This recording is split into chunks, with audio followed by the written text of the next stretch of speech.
साल 2025 है। भारत एक महत्वपूर्ण मोड़ पर खड़ा है। एक ऐसा देश जो संभावनाओं से भरा है, लेकिन आर्थिक अनिश्चितताओं का सामना भी कर रहा है। क्या भारतीय अर्थव्यवस्था अपनी ऊपर की ओर बढ़ती गति को जारी रखेगी या वैश्विक मंदी के दबाव में आ जाएगी? इसका उत्तर, जैसे कि ज्यादातर जटिल आर्थिक प्रश्नों का होता है, सीधा साधा नहीं है। ये बहुत सारे कारकों पर निर्भर करता है, घरेलू और अंतर्राष्ट्रीय दोनों। भारत की आर्थिक यात्रा अद्भुत रही है। कुछ दशक पहले संघर्षरत अर्थव्यवस्था से ये एक वैश्विक शक्ति बनकर उभरा है। दुनिया की सबसे तेजी से बढ़ती अर्थव्यवस्थाओं में से एक अरब लोगों की आकांक्षाएं निरंतर आर्थिक प्रगति के वादे पर टिकी हैं, लेकिन चुनौतियां भी बहुत बड़ी हैं। वैश्विक आर्थिक प्रतिकूलताएं, भू राजनीतिक तनाव और घरेलू संरचनात्मक बाधाएं भारत की विकास संभावनाओं को धीमा कर सकती हैं। मुद्रास्फीति एक स्थायी चिंता बनी हुई है, क्रय शक्ति को कम कर रही है और उपभोक्ता भावना पर प्रभाव डाल रही है।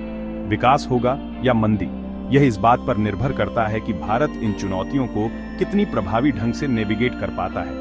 विवेकपूर्ण नीति निर्माण, संरचनात्मक सुधार और स्थायी और समावेशी विकास पर ध्यान केंद्रित करना, यह सब देश की आर्थिक दिशा को 2025 में निर्धारित करने में महत्वपूर्ण होंगे। पूरी दुनिया देख रही है कि भारत आर्थिक नियति के कगार पर खड़ा है। भारत का जीडीपी वृद्धि दर 2025 में प्रोजेक्टेड जीडीपी वृद्धि दर प्रतिशत रहने का अनुमान है। यह आंकड़ा वैश्विक मानकों से तो प्रभावशाली है, लेकिन हाल के अतीत के दोहरे अंकों की वृद्धि के दिनों की तुलना में थोड़ा कम है। इस मंदी के पीछे कई कारण हैं, जिनमें वैश्विक आर्थिक मंदी, स्थायी मुद्रास्फीति के दबाव और धीमी निजी निवेश शामिल है। पीछे मुड़कर देखें तो भारत का जीडीपी वृद्धि दर रोलर कोस्टर सवारी जैसा रहा है।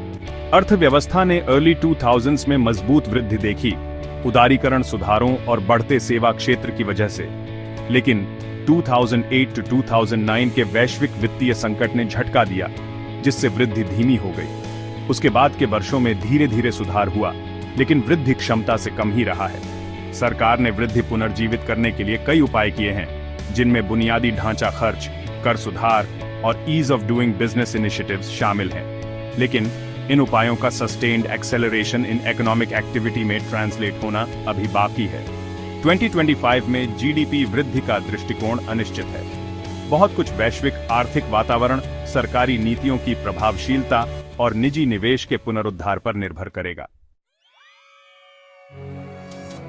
इन्फ्लेशन भारतीय अर्थव्यवस्था के लिए एक पर्सिस्टेंट कंसर्न रही है। बढ़ती कीमतें, खासकर आवश्यक वस्तुओं की, उपभोक्ताओं की क्रय शक्ति को कम कर रही हैं और समग्र आर्थिक भावना को प्रभावित कर रही हैं।